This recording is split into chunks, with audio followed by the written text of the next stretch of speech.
Greetings, my scattered brothers and sisters in the Lord. I trust you know the Lord is with you wherever you find yourself scattered today, and that you know that his presence with you is more than enough for whatever you might face today.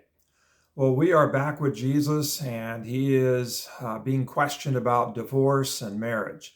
And this is our second session on this. I'm going to do my best not to repeat the first session as much as I want to summarize that. But just realize that Jesus has been teaching about humility. He's been teaching about servanthood. He's been teaching about discipleship. And all of this is taking place between cross teaching number 2 and cross teaching number 3. And if you didn't see the last Word for the Scattered, I really encourage you to go back and watch that one, as well as continue on with this one. And so Jesus is questioned by some Pharisees, and they tested him by this question: is it lawful for a man to divorce his wife? What did Moses command you? Jesus replied. And they said, Moses permitted a man to write a certificate of divorce and send her away. It was because your hearts were hard that Moses wrote you this law, Jesus replied. But at the beginning of creation, God made them male and female. For this reason, a man will leave his father and mother and be united to his wife, and the two will become one flesh. So they are no longer two, but one. Therefore, what God has joined together, let no one separate. Now, the question in our ears might sound innocent enough: is it lawful for a man to divorce his wife? But notice that Mark emphasizes that they were testing Jesus. They tested Jesus with that question. And so what I want to know is, how is that a test question? And these test questions are really not tests to find out if Jesus got it right or not. They are test questions designed to trap Jesus. So I want to know, what's the trap? If the answer is yes, what is he trapped into? If the answer is no, what is he trapped into? So what is the trap? Now, it's helpful to remember or to know that in Jesus' day, divorce was pretty prevalent, and that in Jesus' day, the rabbis would argue about the grounds for divorce. So nobody was arguing whether or not divorce was permissible or not. The argument was, what are the grounds for divorce? And there were two camps. One camp said that a man could basically divorce his wife for any and every reason. Anything she did that displeased him, was grounds for divorce. So it could be a burnt dinner. It could be he found somebody prettier, and so he was no longer pleased by the beauty of his wife. It could be anything. Okay, and this was kind of a rather liberal-leaning camp, that you could divorce your wife for whatever. Okay, the second position was more conservative, still agreed that you could divorce your wife, but it had to be for something indecent. She had to do something that brought shame upon you. Maybe she was a little promiscuous in public. Maybe her hair was down, a little too flirtatious, but had to be something indecent. And so those were the two camps, but both camps were in agreement with each other. Everybody basically agreed that it was permissible, it was lawful for a man to divorce his wife. And so when they asked Jesus this as kind of a trap question, if Jesus says, yes, it's lawful for a man to divorce his wife, then Jesus basically becomes one of them, basically telling men what they want to hear, that it is possible, it is lawful, it is permissible for you to divorce your wife. You just need to make sure you have the right grounds, and everybody can manufacture the right grounds for divorce. And so, again, Jesus would simply be lumped into being one of them, and simply telling people, affirming people in what they want to do, and telling them what they want to hear. Okay, and so that's the trap. If he says yes, hey, you're just one of us, and you're simply part of the teaching, group that tells people what they want to hear and just helps them come up with the grounds for justifying their behavior. Never mind broken promises, never mind failed commitments, never mind hurting people.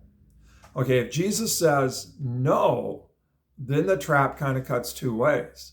One is they've pitted him against Moses.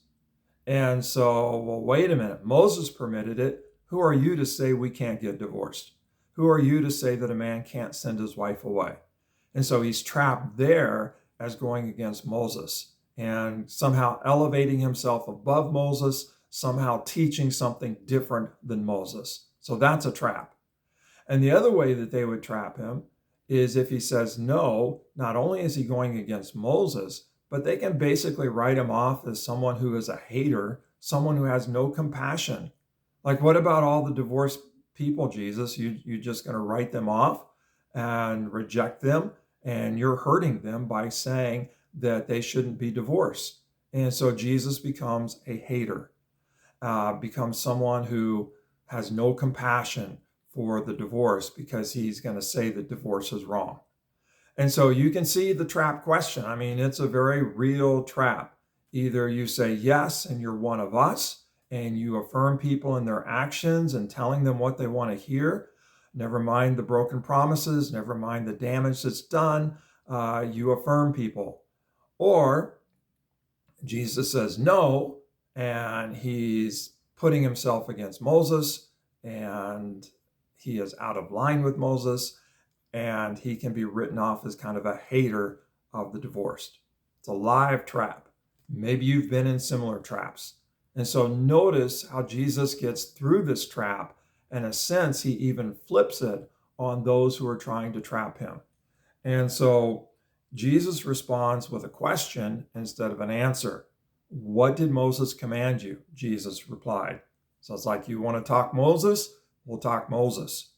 And they said Moses permitted a man to write a certificate of divorce and send her away. And here's where Jesus begins to get them. It was because your hearts were hard that Moses wrote you this law, Jesus replied. But at the beginning of creation, God made them male and female. And for this reason, a man will leave his father and mother and be united to his wife, and the two will become one flesh. So they are no longer two, but one. Therefore, what God joined together, let no one separate. Jesus made it through the trap, even flipped the trap, by letting them know that Moses' permission wasn't the design. It was because of their hardness of heart. And he goes back kind of behind Moses to God's design at creation, creating us male and female, and that a man will leave his father and mother and hold fast to his wife, and they will become one flesh. And that what God has joined together, let no one separate. And so there you have Jesus kind of making it through the trap, flipping the trap perhaps, and calling them to creation and going back there.